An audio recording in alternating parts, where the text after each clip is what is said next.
Assalamualaikum warahmatullahi wabarakatuh. Selamat pagi anak-anak. Kita jumpa lagi pada pagi hari ini dengan mata pelajaran Bahasa Indonesia. Bagaimana kabar kalian hari ini anak-anak? Semoga kalian selalu dalam keadaan sehat walafiat. Amin. Sebelum kita mulai pembelajaran, mari kita berdoa dulu. Berdoa, mulai. Berdoa, selesai. Anak-anak, pada pertemuan kali ini kita akan belajar tema 2, lingkungan bermainku. Tujuan pembelajarannya menguraikan serta melaporkan penggunaan kosakata dan konsep tentang keragaman benda berdasarkan bentuk dan wujudnya dalam bahasa Indonesia atau bahasa daerah melalui teks tulis, lisan, dan visual. A. Menjelaskan bentuk dan wujud benda. Anak-anak, benda di sekitar kita itu memiliki bentuk yang berbeda-beda. Ada bentuk benda apa saja? 1. Persegi. Contohnya jendela. 2. Balok. Contohnya penghapus. 3. Oval. Contohnya cermin oval. 4. Bulat. Contohnya bola. 5. Lingkaran. Contohnya jam dinding. Selanjutnya, selain bentuk, itu ada wujud benda. Nah, di situ wujud benda itu dibagi menjadi berapa anak-anak? Wujud benda itu dibagi menjadi 3. Jadi ada 3. Yang pertama, 1. Wujud benda padat. Benda padat itu memiliki ciri bentuk dan volume tetap. Contohnya meja, kulkas, dan masih banyak yang lainnya. 2. Ada wujud benda cair. Benda cair memiliki ciri bentuk berubah sesuai wadah, sedangkan volumenya tetap.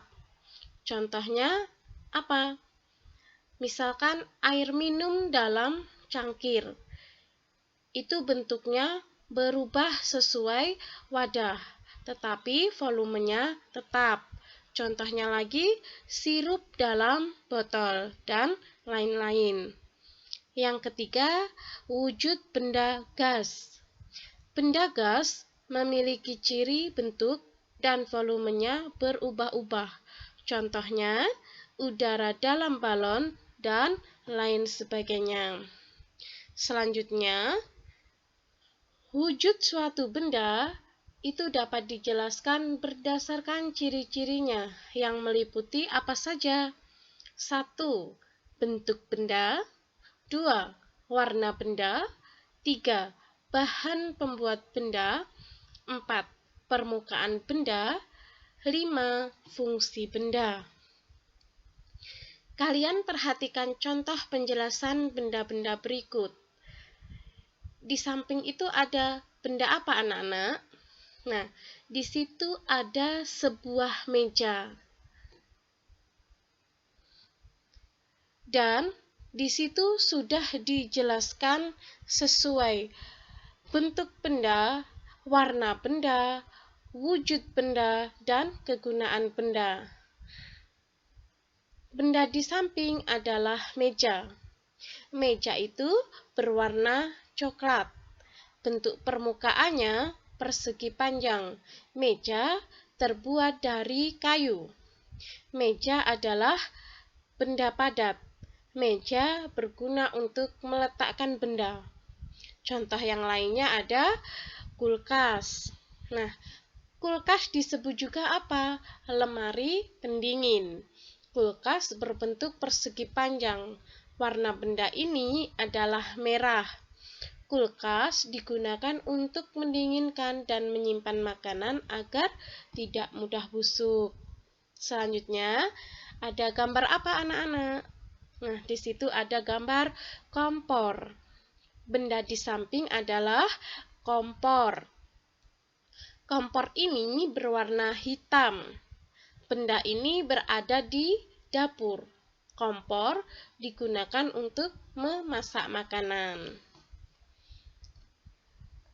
B. Menulis kata tentang benda-benda di lingkungan. Nah, pada saat kalian menulis kata, itu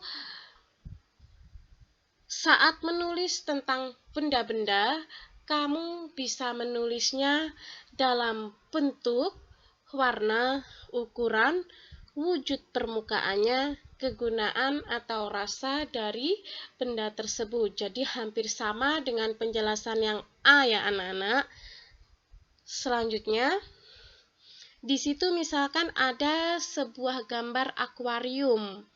Nah, selanjutnya di situ dijelaskan tentang menulis kata dari bentuknya, warnanya, kegunaannya juga. Nah, misalkan ditulis dalam bentuk cerita. Aku adalah akuarium. Bentuk permukaanku bulat. Aku terbuat dari kaca. Aku digunakan sebagai tempat hidup ikan. Aku juga dapat digunakan sebagai hiasan. Selanjutnya, ada gambar apa? Cermin. Di situ bisa dijelaskan juga dalam bentuk menulis kata. Aku adalah cermin. Aku terbuat dari kaca. Bentukku persegi panjang. Aku digunakan untuk bercermin, merapikan diri, dan merias diri. Jadi itu anak-anak penjelasan kita pada pagi hari ini tentang yang A dan B. Kalau yang A menjelaskan wujud dan bentuk benda, yang B menulis kata tentang benda-benda di lingkungan. Selanjutnya kita langsung ke tugas.